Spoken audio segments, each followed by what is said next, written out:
večer svima. Pozdravljam vas ispred izdavačke kuće Sandorf i zahvaljujem se Booksi na gostoprimstvu za ovaj zanimljivi event koji će trajati 2 dana. I imamo večeras ovdje iznimnu čast i zadovoljstvo da je s nama Maarten Inghels, flamanski, belgijski pjesnik i pisac. Pa za početak molim vas jedan pljesak za naše goste. Htio bih pitati za početak također da li treba prijevod sa engleskog, da li da razgovor vodimo na engleskom ili da ja, znači da li treba prijevod sa engleskog, jer ćemo razgovarati sa Maartenom na engleskom, ili ne treba prijevod. Da li ima netko od kome treba prijevod? Ok, onda će razgovor biti na engleskom, a ako treba, samo recite i ja ću prevesti, znači ako trebamo nešto pojasniti. Okay, great. So we will have this conversation in English. It will be more fluent. We will have more time for questions, which I can translate, and more time to get deeper into the literature and poetry of Maartena Inghelsa. So Romana, I'm giving the mic to you. Okay. Radi. Evo, pozdravljam sve, radi. Pozdravljam sve još jednom, hvala što ste došli. Maarten Inghels je dakle došao ovdje predstaviti svoj roman Prvijenac koji je objavljen 2012. godine. Međutim, to nije i njegov uopće prvijenac jer je već sa 20 godina, dakle prije 10 godina objavio svoju prvu knjigu poezije i do sad ih je objavio 5. Uz ovaj roman objavio je također i jednu zbirku eseja. O njegovoj kvaliteti dovoljno govori i to da ga objavljuje najvažniji, najugledniji nakladnik na nizozemskom govornom području, a to je de Bezige. Također o kvaliteti govori i činjenica da je zadnje 2 godine bio gradski pjesnik Antwerpena, o čemu ćemo nešto više reći u drugom dijelu ovog razgovora. I što još, bio je i kurator, kako oni to zovu, velikog pjesničkog festivala, Felix Poetry Festival u Antwerpenu. Evo, samo da za početak neke od stvari nabrojimo. Okay, I will switch now in English. When we first met in 2012, in the summer I was staying in a translator's house in Antwerp and also looking for some young Flemish poets to come to the International Contemporary Poetry Festival in Zagreb, which was organized by the Brutal. And I was told by the people from Flemish Literature Fund that there is one very young poet in Antwerp who is curating the project Lonely Funeral. And I was fascinated by the fact that somebody so young, you were at that time 24, was dealing with death and doing this project. So could you tell us something more about this Lonely Funeral and in which way was this kind of a source of ideas for this book? Yeah, well, the Lonely Funeral is, in Dutch is called the Eenzame Uitvaart. The Lonely Funeral is a project in which poets write each on turn a poem, a personal poem for people who die lonely and are buried without friends or relatives. So the funeral is held without friends or relatives at the graveyard. And then when that happens, I contact the poet and I search for some personal information about that person that died, and I provide that information to the poet who writes a personal poem to read at the funeral, or I do it myself. I did that for over 9 years. I started it. I wasn't I didn't start the project. It started in the Netherlands. It was invented by a poet called Bart van Droog, and later on organized by F. Starek, who recently deceased in Amsterdam. But I did it 9 years. I started it in Belgium when I was 20, and I did it still last year, till the beginning of 2018. But is it still going on? It's still going on, with a few lonely funerals a year. But in the beginning, there were a lot of... I did 112 lonely funerals in 9 years. So each time I went to the funeral to accompany the poet with me, and to write a report of the funeral and to publish it on the website. And then I wrote a book about the project with reports and poems of the poets. So that's a project, A Lonely Funeral. I started that when I was 20 because I heard about the project in Amsterdam in the Netherlands, and I was so fascinated by that project, and I found it so important that these things happen. For the first time in my life I had the feeling that literature could actually take part of your life. That it could not solve something but could engage with your life. For the first time I had the feeling that poetry could be useful. And I was 20 and I made my debut. I had my first collection of poetry, and I started the project in Antwerp. And I asked some poets to do it with me. And I did that for 9 years. And after some years I read a lot of stories about lonely death, and I went to the house of those people and I read stories about them, and that made me write a story about how we deal with death. And what happens when these people die lonely, what happens with their stuff, what happens with their possessions. And I was curious about that fact, about that question, so I decided to write a novel about it. So that's my novel, about what we do with the possessions of our deads. Not only with the possessions of the lonely people, but with the possessions of the people around us. I had that time, when I was in the beginning of my 20s, I had a grandfather which I never met. And he died, and I helped my mother clean up his house. And he gathered a lot of stuff. And with each thing we gathered, with each thing we took in our hands, it was a little piece of history, of his personal history. So that's what my novel is about, I think. Yeah. So the main character is called Lucas, and he actually makes money of other people's deaths. And so in the novel we actually follow is this disintegration of his personality and growing madness. But Darko has some more questions about the novel itself. Thank you. So, actually, are you afraid of that or not? No. A lot of people asked me that when the novel came out in Belgium, and when I started A Lonely Funeral, because I was so young. I think those questions were there, but I was more interested in. I am more interested in the ritual around death than in death itself. I'm more interested in how a funeral is organized and how we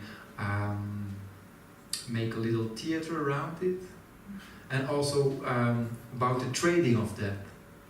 Like what happens when someone dies, it gets really very practical. It's about money and about... It's a business. It's a business. Yeah. Which I also discovered by doing the Lonely Funeral, and it's about humor and about making money out of it. Yeah, I wanted to ask you, can we say that is the main character of your novel?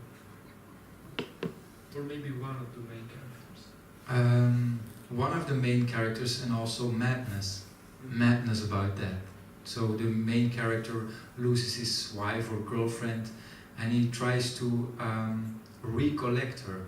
He tries to make her alive again by gathering possessions, gathering all kinds of stuff which reminds him of her. So that's the madness, but you could say actually death. Yeah.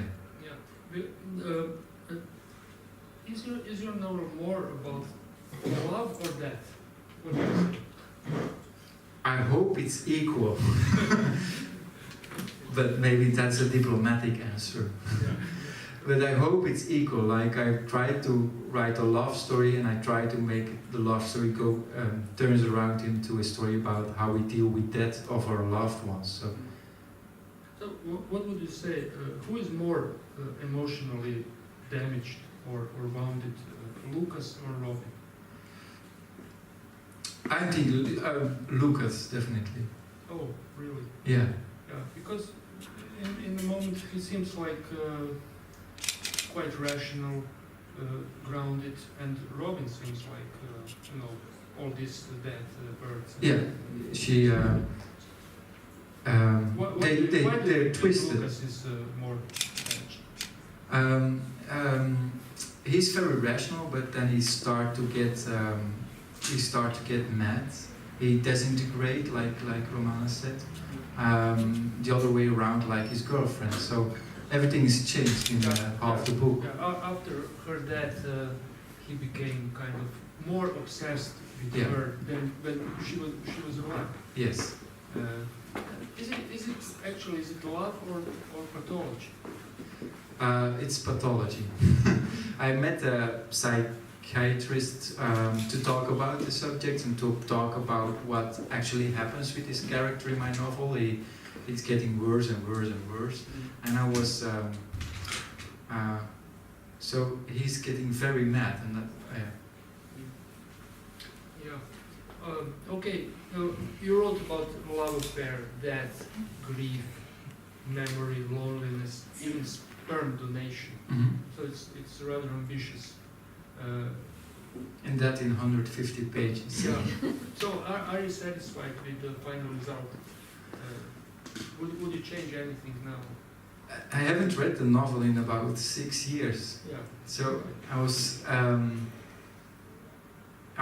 thinking today and yesterday. It's so strange to see the novel translated into Croatian after 6 years, because I've never reread it. After the novel, I made a book about the Lone Funeral, and I wrote a lot of poetry. Never prose again. I'm back to prose again now, but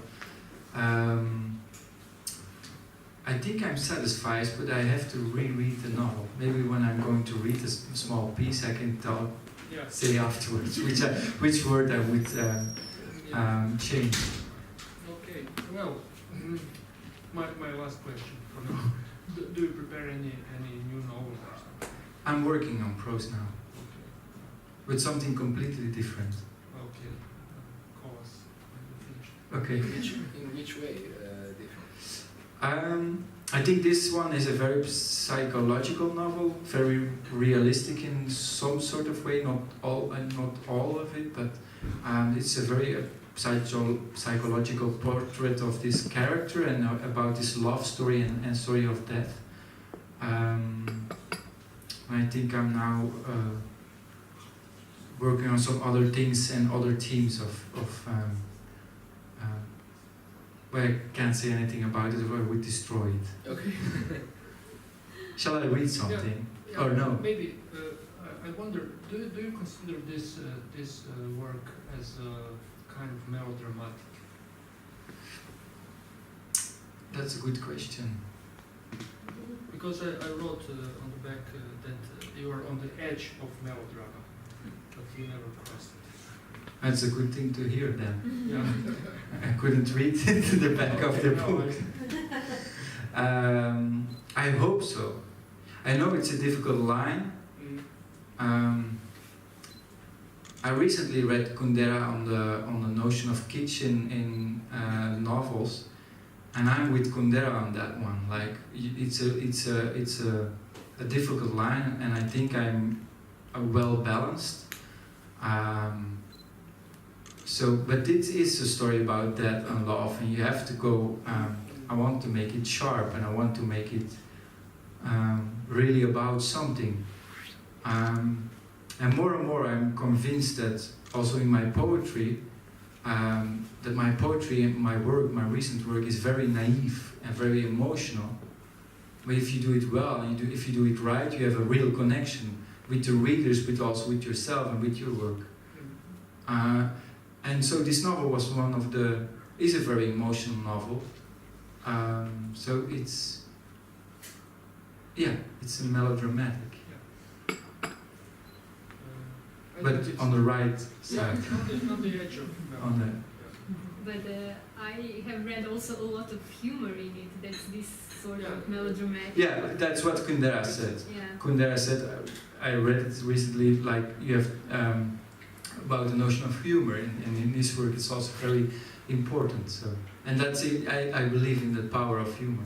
But it's a kind of a, maybe I should put this on. It's a kind of a cure, I would say, against this enormous pain this main character suffers. Or how do you see that?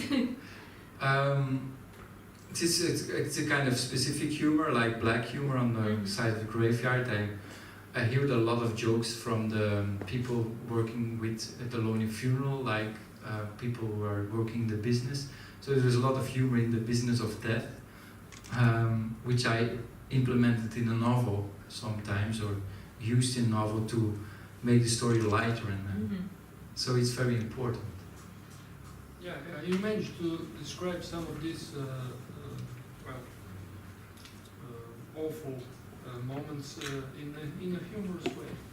And some characters seem larger than life in the novel, but are based on real life events. Like there is a side character in the novel called Alfred Jarry. He thinks he's a penguin.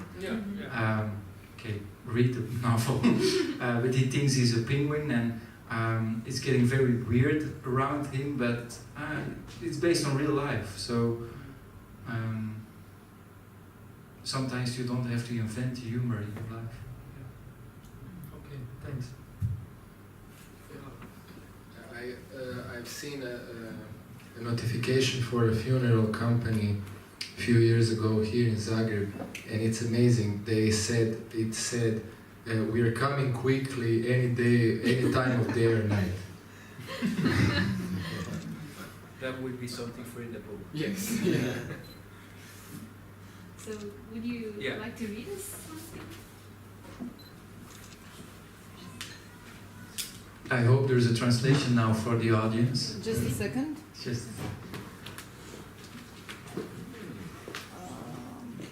The first part I'm going to read is a small part about how he deals with the death of his loved one.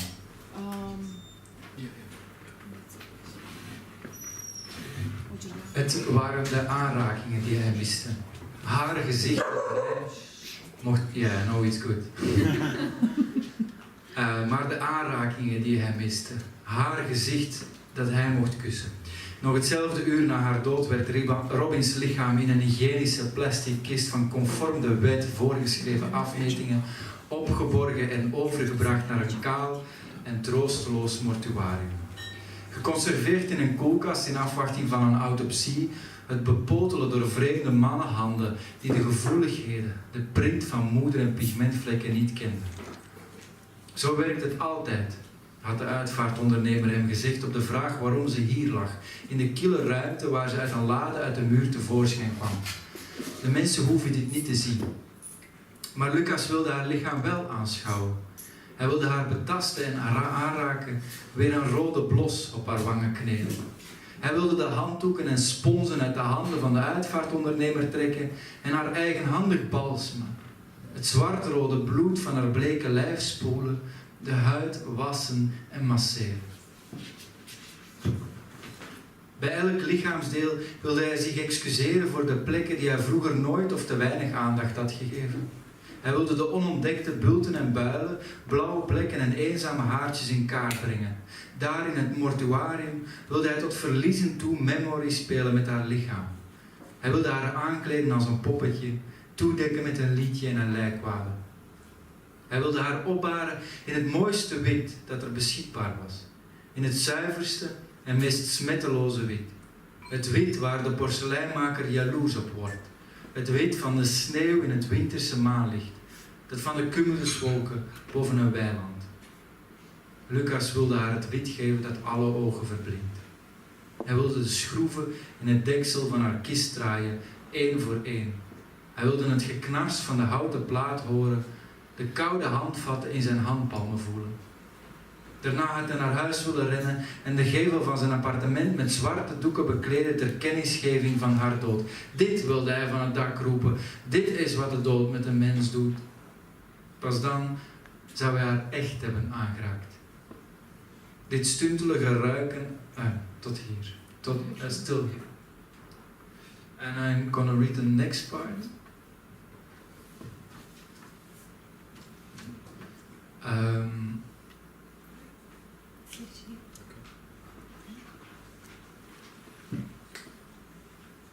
Het had zo'n feestje, this is a part about where the two characters met. Het had zo'n feestje in de zomer kunnen zijn waar je niemand kent.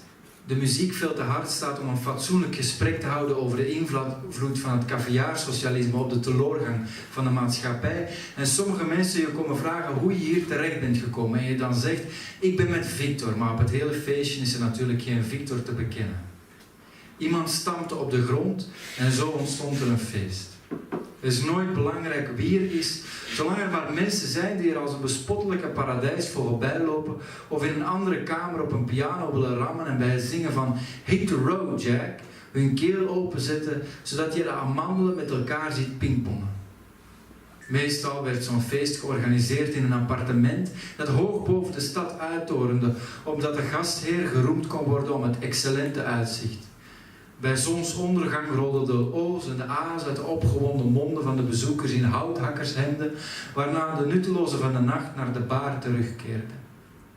Het feestje waarop Lucas 2 jaar geleden had gezien hoe Robin een legertje slakken doodde, was van een volstrekt andere orde. De gastheer negeerde deze keer alle gebruikelijke ingrediënten naar eigen, omdat het zo hoorde in deze nieuwe eeuw, omdat het met bepaalde vibes te maken had en met in elkaar zakkende consumptiemaatschappij. Sociologen spraken van een nieuw tijdsbeeld bij de jongste generatie, die na het fin de siècle op zoek was naar nieuwe rampen. Liftboy, zo werd hij genoemd. Wie kende zijn echte naam? Wat maakte het uit? Want hij maakte van liften zijn hobby. Hij maakte van liften een kunstbeweging, een eigen stroming, een meesterwerk, een levensstijl. Hij reisde de hele dag door en op elk feestje waar hij arriveerde, zag Lucas hoe hij een aureool meisjes om zich heen schiep, die hem gichelend vroegen te vertellen over die keer dat hij sneller was dan de hoge snelheidstrein die van Amsterdam naar Parijs reed. Timing, zei hij dan altijd. Het gaat om timing. Of die keer dat hij zijn blonde krullen in de nek wierp en vertelde over de dag dat hij erin slaagde te overnachten in de waskamer van een Hilton hotel als een postmoderne zwerver. En zo kreeg zijn verhaal vorm voor een hele avond. Liftboy dus maakte van dit feest een gebeurtenis. Een momentum in de geschiedenis waarop je niet wilde ontbreken. Waarop iedereen welkom was, maar waarvan de plaats en het uur pas op het laatste moment via een tekstbericht werd doorgegeven. En zo had Lucas op een dinsdagavond het bericht op zijn gsm gekregen: feest vindt plaats in de kruidentuin. Bring your own booze. Deze generatie feestvierders had het bankroet van hun portefeuille van dichtbij meegemaakt en zag de mogelijkheid niet om een vat bier van de brouwer naar het feest te rollen. Dit was een groep mensen die de attributen voor het leven in hun binnenzak kon bewaren. Wat niet in je jas paste, was overbodig. Het feest duurde 1 uur lang. In dat tijdslot moest men dansen, drinken en de wip van de avond vinden om aan het einde van de nacht met de zonsopgang te flirten. En meer informatie hadden ze toen niet nodig.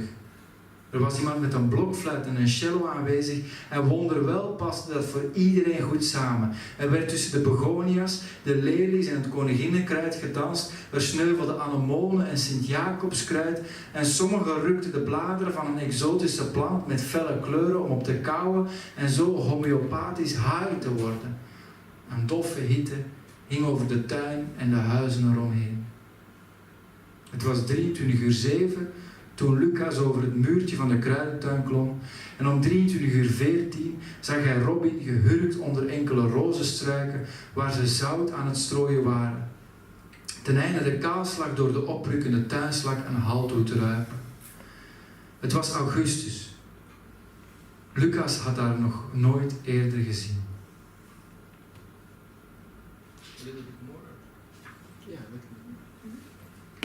Het grofkollerige zeezout dat over de sluimerige buikglijders smeet, onttrok al het lichaamsvocht aan de slakken, waarna slechts een hoopje groen slijm achterbleef. De slak werd letterlijk weggevreten. Als laatste smolten de voelsprieten weg. Medelijden voor deze groenvreters kenden ze niet. Hun afstotelijke uiterlijk en de verwoestingen die ze hadden aangericht in de rozentuin noopten Robin er blijkbaar toe tot deze destructieve aanpak over te gaan. And I'm gonna skip a little bit.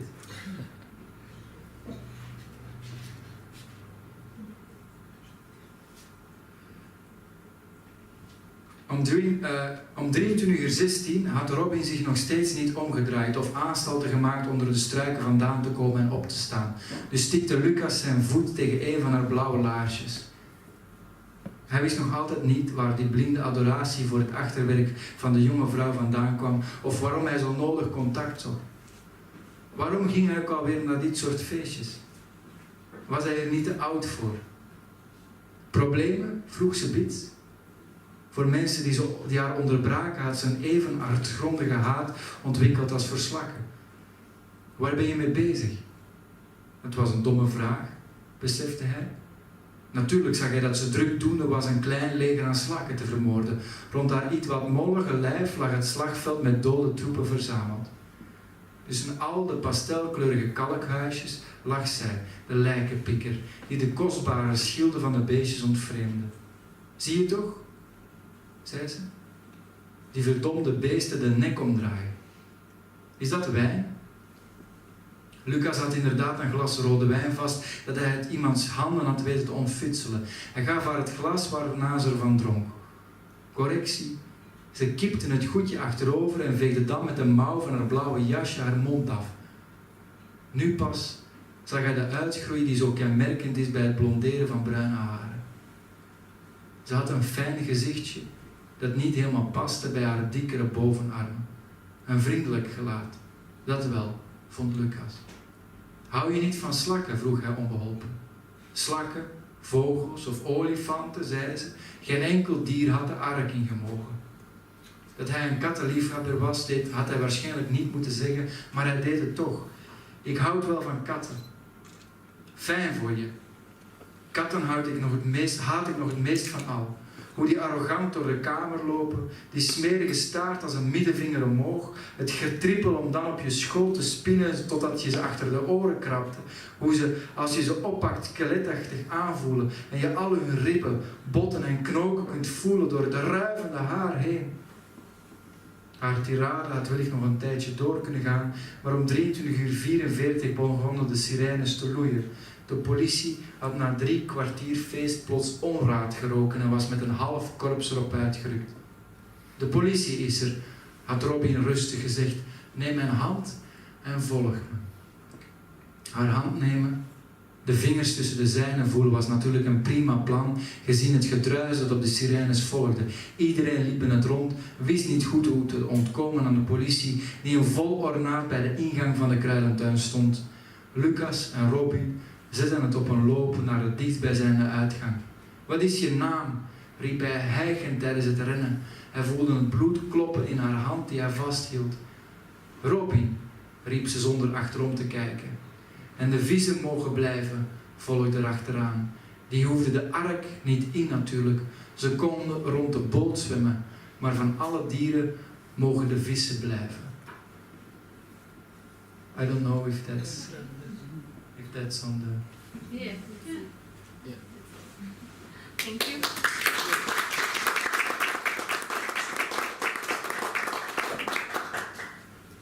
Evo sad ste mogli uživati u flamanskom kojeg ne čujete baš tako često u Zagrebu, a mislim inače. So Would you like to say something? No. No, okay. So, okay, we will start with the second part of this evening, and we will talk about your projects during your, what should we say? Your Time as a city poet of Antwerp. So you were city poet of Antwerp during last 2 years, 2016 and 17. Mhm. And Antwerp is not the only city which has this institution of city poet. I guess it's also Ghent. It was sometimes in Ghent. It was in Amsterdam. In Amsterdam and in Rotterdam also. And Rotterdam Mhm. and some other cities, small. Mhm. As a city poet, you are appointed by a literary organization or by the Mhm. city council, and you have to write 6 poems a year. In the case of Antwerp, so I was appointed as a city poet, and I needed to write 6 poems a year, and I needed to sign a contract in which was stated that you also had to publish these poems or make them known by a wider audience. So you have to make sure that people will read these poems. So there is also a budget, and there is also an organization which supports you to bring these poems to life, which I took very literal. So, but you really succeeded in this. We will show now 5 projects which you did during those 2 years, and my impression is that you really connected citizens of Antwerp with the poetry. Yeah, I tried to make poems, bring poems alive with more visual arts, and indeed try to make a connection with my latest book of poetry and visual arts was called Contact, and I hope that's the same word in Croatian. Yes. Voilà. So you know, it's about making a connection, making contact with people. So one of the first projects you did as a city poet was a phone line. People could call this line and choose some of your poems. Yeah, you called the number. It was a business card. I just started. There was a business card when I met a lot of new people. And if you called the number, you got a message, my voice saying, a record of my voice saying, "Hello, this is Maartena Inghelsa. For the first poem, press 1. For the second poem, press 2. For the third poem, press 3. You never could leave a message, actually. You could never reach me. So a lot of people got frustrated. This was also my official number. My mobile phone. When I didn't answer my mobile phone, no voicemail. I just redirected to that number. So it was also underneath my email. So a lot of officials tried to contact me, so I played a lot with, could you contact me or not? But a lot of people heard poetry. Yeah, well, in this book I read that 1,200 people, more of them, have dialed this number, and I published the registers of the people who called. So in the book are the telephone numbers who called me, at which time, which date, and how many minutes they were calling me. So some people called me 270 seconds. Other people 5 seconds. Oh fuck! It's him again. But some people, especially my grandmother, were very happy, and she was calling a lot, trying to reach me, and she's a bit lonely, so she called me at night to hear my voice.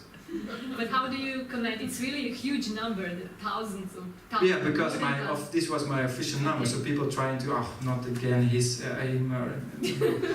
So, but also I spread the business cards a lot, of course. I met a lot of people who wanted that I wrote something for them or did something for them. So I gave them my business card with the poetry line. You also made a trick.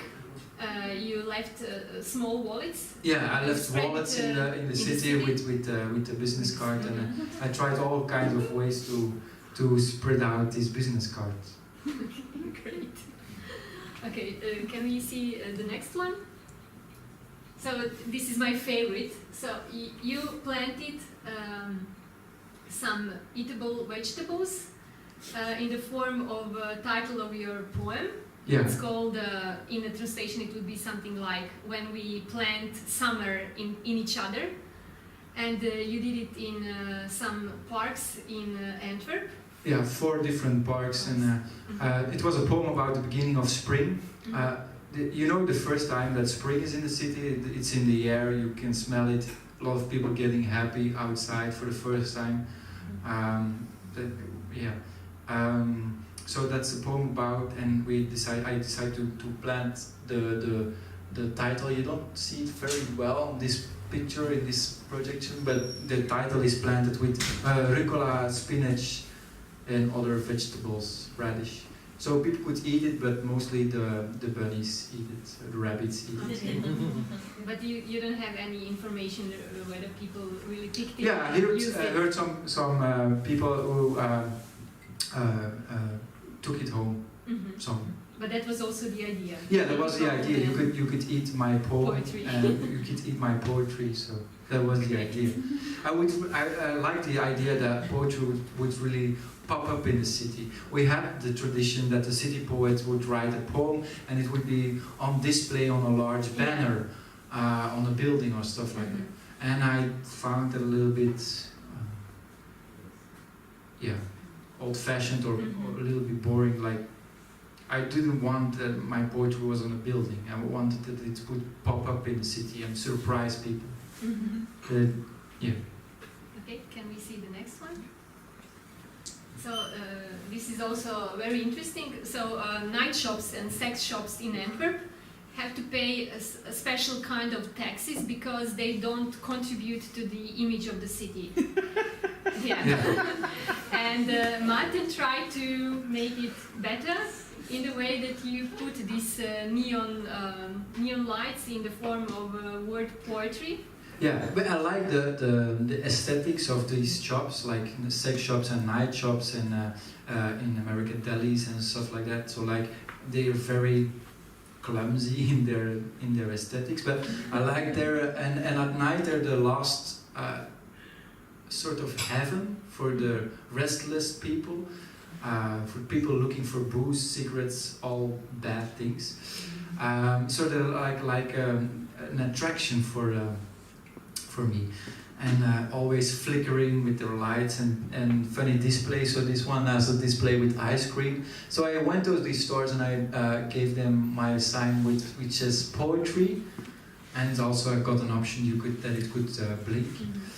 And I started the conversation about what is poetry for them, and I just gave them the display. So now in Antwerp we have several night shops. So it's still. Yeah, it's still some night shop owners took it down. Because they got too many questions about customers. From, how do you sell poetry? Or one guy said, who is going to pay for the electricity? So, but another one of the most famous night shops in Antwerp, on a busy street corner where a lot of popular cafes are, and so he's still showing it, and it's got a lot of attraction. People are coming inside and asking, what is it, poetry? And he actually don't know what it is. Those conversations with night shop owners were very funny, because I was trying to say, yeah, it says poetry, but I don't need a display that says poetry. I need a display that says open or closed or pizza, not poetry. And I try to explain what poetry is, and some night shop owners don't know what poetry was. So I try to ask for poetry of their home country. After a while, one night shop owner told me, poetry, I translated it to Bangladesh with my phone, so like, this is poetry. And he said, I also write poetry, and I emailed them to Bangladesh. Sorry, I got a lot of interaction with these in strange conversations. Great. Okay, can we see the next one? Oh, this is also very interesting. So you made the invisible route, how to move through the city avoiding these surveillance cameras. Yeah. And, we have a city council that, they don't like night shops and sex shops, but they also don't like people. They want to watch the people. So they installed 300 new cameras in Antwerp, now even more. So they can see every street from the police office. And I decided I wanted to make a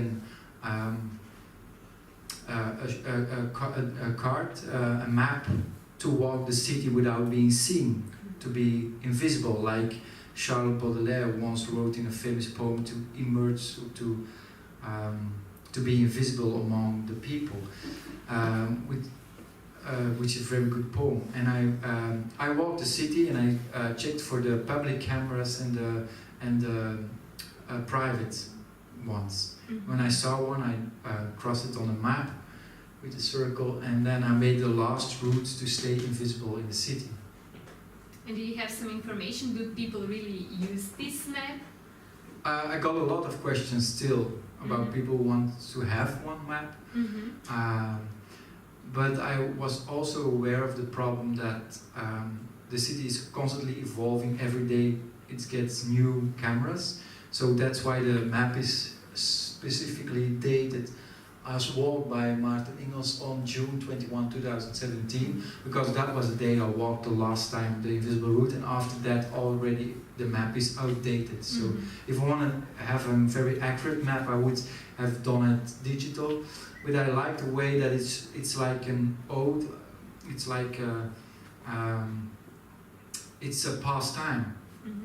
You will never be invisible anymore in the city of Antwerp, I know that now. Did you have any problems with the authorities because of this? No, I had because I was a city poet, I was a very official function, so the nice part of the job was I could email very high profile people and say, I want to do something about this. So I emailed the police office and I asked, can I talk about this? And they introduced me with a 2-hour PowerPoint about the cameras in Antwerp. And after the 2-hour PowerPoint, I asked, can I have a map with all the cameras on? And they said, no, you can't. You can't. And that was the conversation. And I thought I was crazy, I wanted to do that. But I did it anyway, so I liked it. Who was this meant for?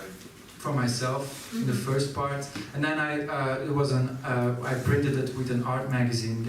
With an essay of my hand. So with an essay about a lot of my work is about the desire to be invisible, and I wrote an essay about it, and the art magazine published the essay together with a map. So.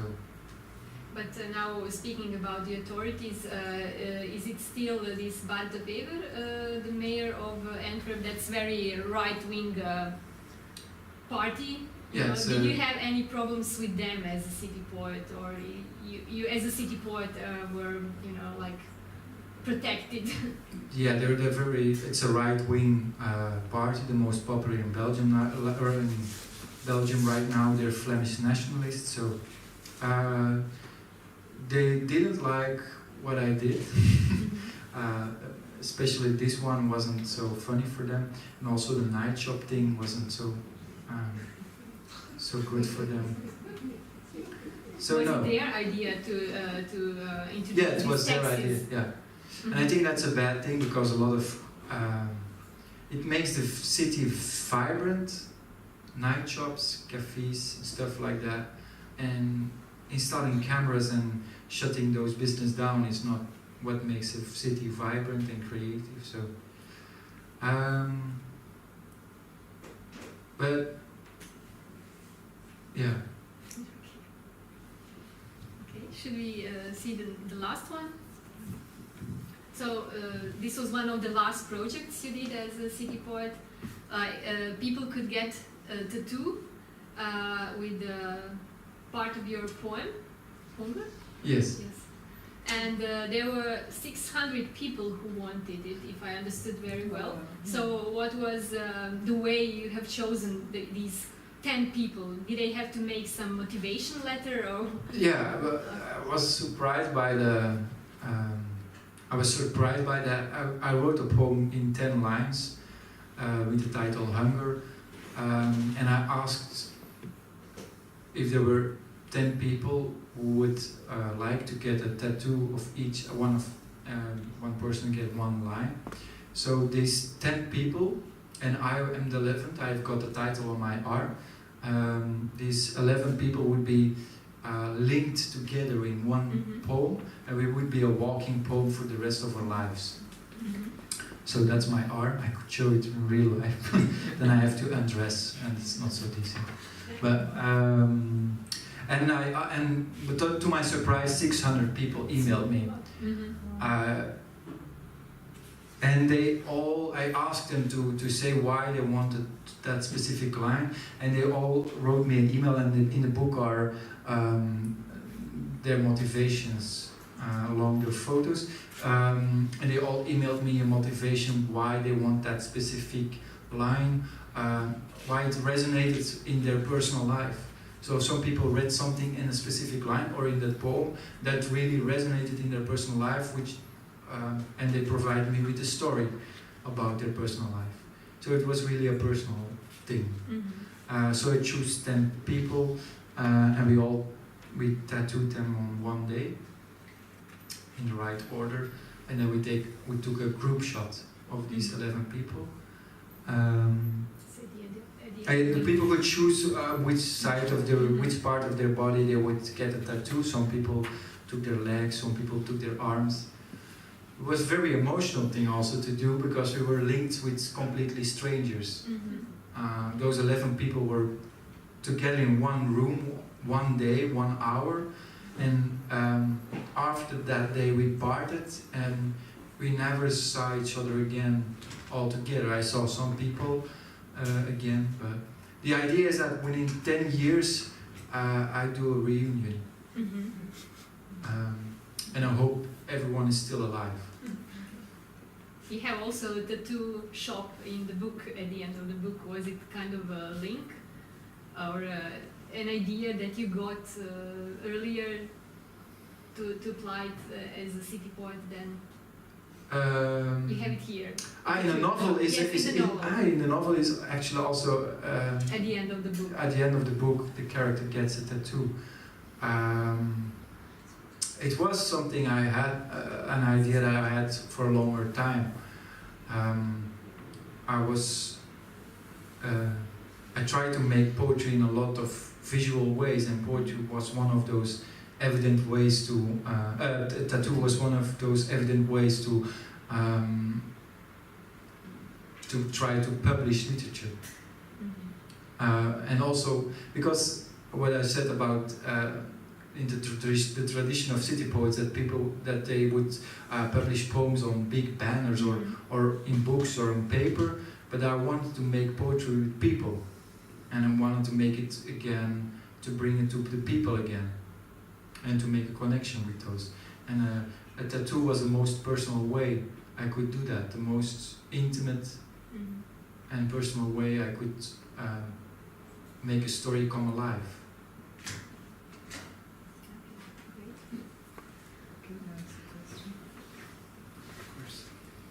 Would you like to you're not finished yet.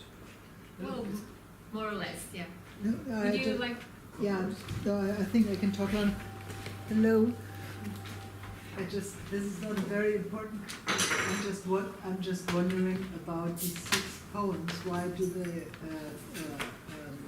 oblige you to 6 poems? And do they have to praise the city of Antwerp, or? That's a good question. Yeah. I don't know why it's 6 poems. It's just in my contracts. You can also write more of them, more poems. I wrote Sure, more. sure, but you have to prove that you have written 6 poems while you were a city poet. Did I have to praise the city, or? No. You have to prove that you wrote 6 Yeah. poems. Okay. There is one, someone from the city who accompanies me and who guides me through these 2 years, and he will check if I do the 6 poems a year, which I did. So I got my money in the end. It's not much money, but I got my money. But you don't have to praise the city. I took a very critical approach to the cities in some poetry, because I wanted to start a dialogue about what it is to live in a city. So my poetry is sometimes there's one Volksbefragung was a very political poem, for instance. It was a poem, it's called in English, Polling the People. It's a poem in 35, it's a poem that in 35 verses asks also 35 questions to the people about their beliefs, their dreams, their culture and their religion. Stuff like very personal stuff. It's a poem that asks you very personal stuff, and you could fill in the poem with an answer form. So people send it back to me, their answers on this poem. So that was, for instance, a very political poem that the city council never liked. Because a nationalist party is always about praising the nation and praising the city. And this one was about what is going on in your head, what is going on, what you don't like. And yeah. And you have to write 6 poems, but I'm thinking about, I wrote very short poems, but I also wrote one very, very, very long poem about the river, the famous river, the Schelde in Belgium. So you did a walk? Yeah, there's one big river in Belgium, the Schelde, and it ends in Antwerp, where the harbor is. So it's a very important river for Belgium, for Antwerp. And I decided to go to the spring of the river that's in France, and I walked back home. It was a tour of 11 days, 250 kilometers, and I walked back home to check if everything floats well. Because a funny story. Because sorry if I go too far away, but the spring once 10 years ago, the city of Antwerp bought the spring. They paid money to France to have that spring in their possession. So it's again a very economical way to deal with such with something you can't touch, a river. You can't touch a river, you can't touch the water, but you can't touch a river. But the city of Antwerp tried to collect that river, and they bought the spring. So I thought, well, let's do an uneconomical thing and walk back home and check the stream up if everything goes well, and if everything goes poorly. For that we have some translation to do, to know. Okay. It's a very long poem, but everything goes well in the end. Was the living easier with during these 2 years for you? Did you have like more money from the city? So was it easier for you to write, to be concentrated on writing? I had 2 very busy years and wasn't well paid, but it was a very. I enjoyed doing my term as a city poet, and I took a new direction with my writing, and as you can see in that book, it's more with visual arts, and I had the feeling that I really strongly connected with a lot of readers in a very intimate way. So that's unpayable, I think. And is it really like new direction? There's a girl now, a young poet, who is the city poet. What does she do now? Do you know? Is it something similar or something like old ways, old school? I think she's also more in my way doing. I haven't followed from closely, but because after my term as a city poet, I tried to go on vacation for a while to get rid of Antwerp. Okay. Thanks. Još pitanja?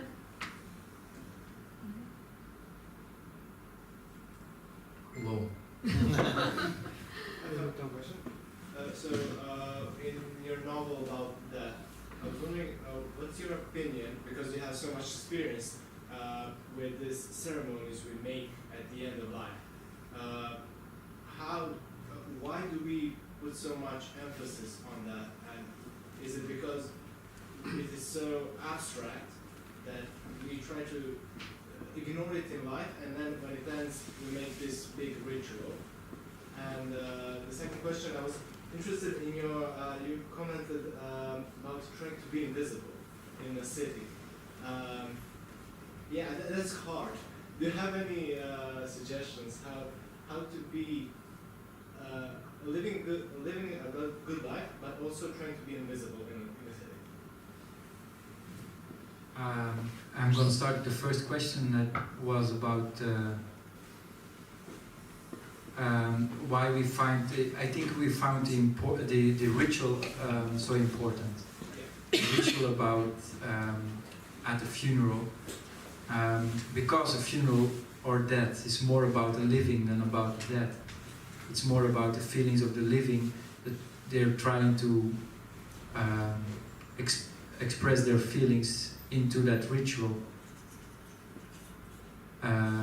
So I hope that's an answer to your question. Okay, but you went to the funerals of people who had no one.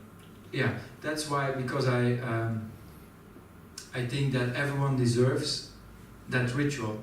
If a family member or a friend dies, we will try our best to make the best and more and a vivid ritual for that person. But I even think that people without relatives or friends have the right or deserve this kind of ritual as well, even if they don't have anyone. I think what makes us human is the way we deal with death. What makes us human is the way we organize a funeral for those without friends or relatives. And that's why we do this lonely funeral ritual for those who die alone or without friends. I always like the idea that I'm standing there at the graveyard and reading a poem into the wind. Nobody is hearing my poem. I don't believe that the person who is dead was going to hear me, but I like the uselessness and the usefulness of this act. It's an act I'm performing for myself, I'm aware of that, for the two people of the funeral home and for the wind. But I think that makes us human, that we perform that ritual, a very personal ritual. And then the second question was about the invisibility. I believe that people are that we have two main desires in life. That one desire is about the art of the desire to be visible, to be heard of, to perform, maybe to be famous for some people, to be well known, to be heard among people and friends and relatives. And the other desire is the desire to be invisible, to be anonymous, and to disappear. And I really like the second desire. That's the desire that inspires me the most, and that's the desire to be invisible. And it's getting harder and harder to be invisible in an age that is addicted by digital, by internet and phones and cameras. I think the only solution is going to the forest. I'm working on some essays about artists and architects who try to be invisible as well, and it's not a coincidence that they all go to the forest. But do you really think that it's hard to be invisible in the city? And then again, the desire to be invisible, but visibility of the poem, to make poem more visible. Is it, can you balance this? To be invisible, but to make poem so visible? Yeah, that's a conflicting interest. Yes. I'm a poet and I'm a writer, and I tried, like we talked about my work as a city poet, to be as visible as much. Yes. To be as visible as I could be, and to reach out to a wider and broader audience. And at the same time, I'm a little bit shy and I try to be invisible. But that conflict, and that's a conflict between the two desires I just expressed, is what makes it so interesting. And I'm still not sure why I'm trying to be invisible, but I do like to be invisible. It's a conflict between ambition and desire.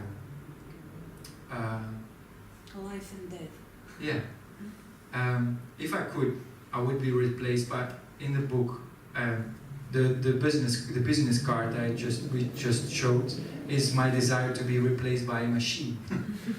Andy Warhol tried that to be replaced by a machine.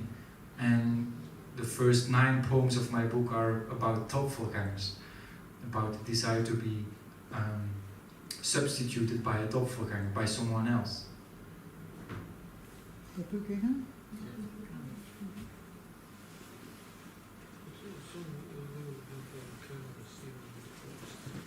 What will we do if we have cameras in the forest? Then the revolution will begin. Je li to sve ili još imate pitanja?